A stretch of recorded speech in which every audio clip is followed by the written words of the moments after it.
ओम नमः शिवाय। ओम शम शनिश्चराय नमः।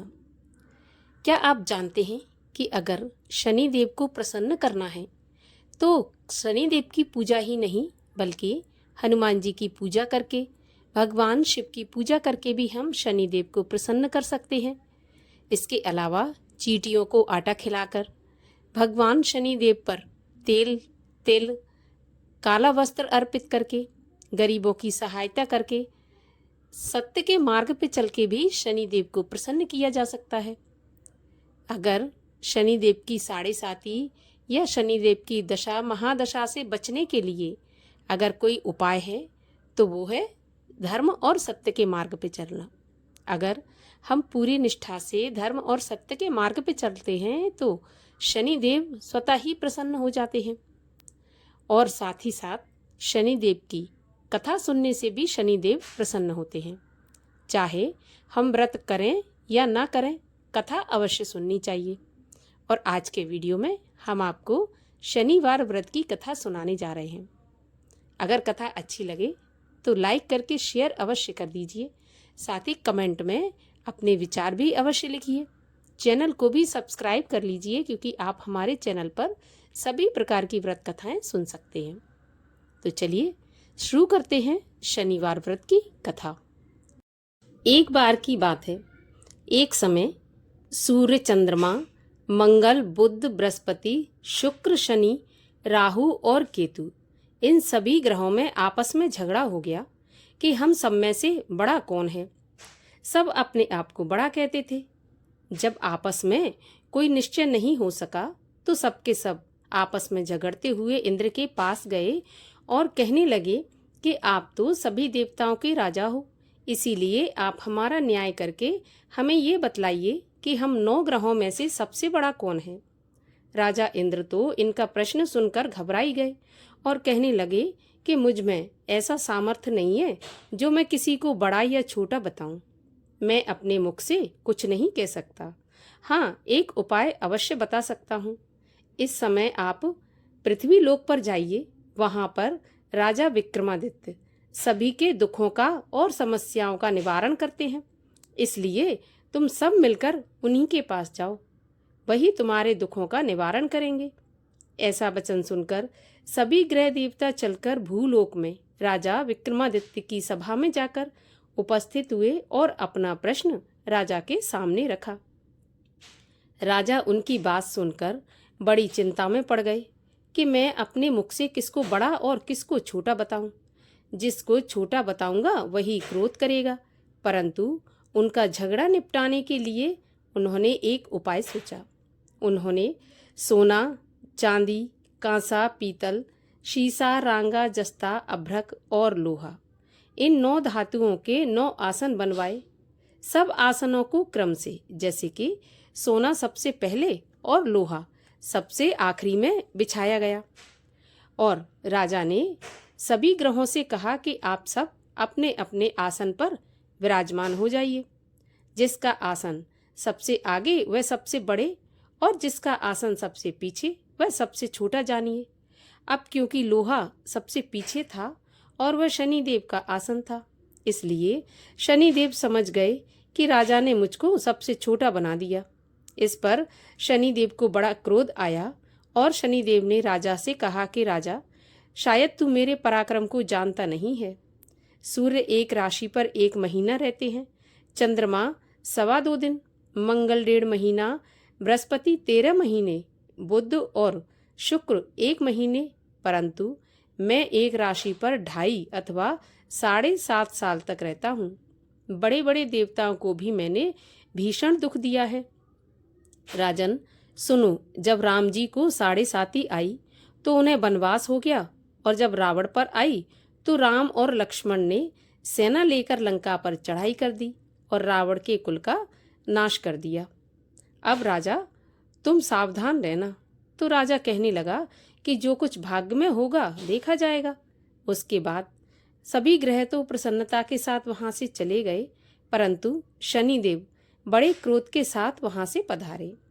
कुछ काल व्यतीत हो जाने पर जब राजा को 7.5 की दशा आई तो शनिदेव घोड़ों के सौदागर बनकर अनेक सुंदर घोड़ों के साथ राजा की राजधानी में आए। जब राजा ने सौदागर के आने की खबर सुनी तो अपने अश्वपाल को अच्छे अच्छे घोड़े खरीदने की आज्ञा दी। अश्वपाल ऐसी अच्छी नस्ल के घोड़े देखकर और उनका मूल्य सुनकर चकित हो गया और तुरंत ही उसने राजा विक्रमादित्य को सूचना दी। राजा उन घोड़ों को देखकर उनमें से एक अच्छा सा घोड़ा चुनकर सवारी के लिए चढ़ा। राजा के घोड़े की पीठ पर चढ़ते ही वह घोड़ा जोर से भागा। घोड़ा बहुत दूर बड़े जंगल में जाकर राजा को छोड़कर वहां पर गायब हो गया। इसके बाद राजा अकेला जंगल में भटकता फिरता रहा। कुछ देर के पश्चात राजा को भूख लगी। राजा ने भूख और प्यास से दुखी होकर भटकते भटकते एक ग्वाले को देखा। ग्वाले ने राजा को प्यास से व्याकुल देखकर पानी पिलाया। राजा की उंगली में एक अंगूठी थी, सो राजा ने उसे निकालकर खुशी खुशी उस ग्वाले को दे दी और स्वयं शहर की तरफ चल दिया।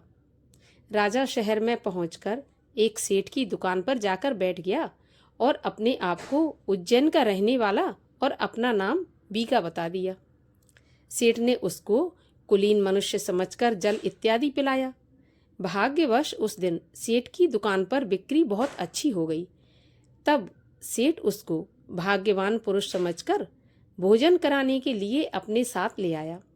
भोजन करते समय राजा ने आश्चर्य की एक बात देखी कि खूंटी पर एक हार लटक रहा है और वह खूंटी उस हार को निगल रही है। भोजन के पश्चात कमरे में आने पर जब सेठ को कमरे में हार नहीं मिला तो सबने यही सोचा कि बीका के सिवा यहाँ कोई आया तो है नहीं, तो हार भी बीका ने ही चुराया है। परंतु जब बीका से पूछा गया तो उसने साफ मना कर दिया कि मैंने हार नहीं चुराया। इस पर 5-7 लोग आदमी इकट्ठे होकर उसको फौजदार के पास लाए। फौजदार ने उसको राजा के सामने प्रस्तुत किया और कहा कि यह आदमी भला तो प्रतीत होता है, चोर मालूम तो नहीं होता, परंतु सेठ का ये कहना है कि इसके सिवाय घर पर कोई नहीं आया, तो अवश्य ही चोरी इसी ने की है। तब राजा ने आज्ञा दी कि इसके हाथ पैर काटकर इसको चौरंगिया किया जाए। राजा की आज्ञा का तुरंत पालन किया गया और बीका के हाथ पैर काट दिए गए। इस प्रकार कुछ काल व्यतीत होने पर एक तेली उसको अपने घर ले आया और कोलू पर उसको बिठा दिया। बीका उस पर बैठा हुआ जुबान से बैल हाँकता रहा। शनि की दशा समाप्त हो गई और एक रात को वर्षा ऋतु के समय वह मल्हार राग गाने लगा। उसका गाना सुनकर उस शहर के राजा की कन्या उस राग पर मोहित हो गई और दासी को खबर लेने के लिए भेजा कि देखकर आओ ये शहर में कौन गा रहा है। दासी सारे शहर में फिरती फिरती क्या देखती है कि तेली के घर में एक चौरंगिया राग गा रहा है। दासी ने महल में आकर राजकुमारी को सारा वृत्तांत सुना दिया। बस उसी क्षण राजकुमारी ने अपने मन में यह प्रण कर लिया कि चाहे कुछ भी हो जाए, विवाह तो मैं इसी चौरंगिया के साथ ही करूंगी। प्रातःकाल होते ही जब दासी ने राजकुमारी को जगाना चाहा तो राजकुमारी तो अनशन व्रत लेकर पड़ी रही। तब दासी ने रानी के पास जाकर राजकुमारी के ना उठने का सारा वृत्तांत कहा। रानी ने तुरंत ही वहां पर आकर राजकुमारी को जगाया और उसके दुख का कारण पूछा। तो राजकुमारी ने कहा, माताजी, मैंने ये प्रण कर लिया है कि तेली के घर में जो चौरंगिया है उसी के साथ विवाह करूंगी। माता ने कहा कि ये कैसी बात कर रही हो, तुम्हारा विवाह तो किसी देश के राजा के साथ किया जाएगा। कन्या बोली, माताजी, मैं विवाह उसी के साथ करूंगी, चाहे कुछ भी हो जाए, मैं अपना प्रण नहीं तोड़ूंगी। तो माता ने चिंतित होकर यह बात राजा को बताई।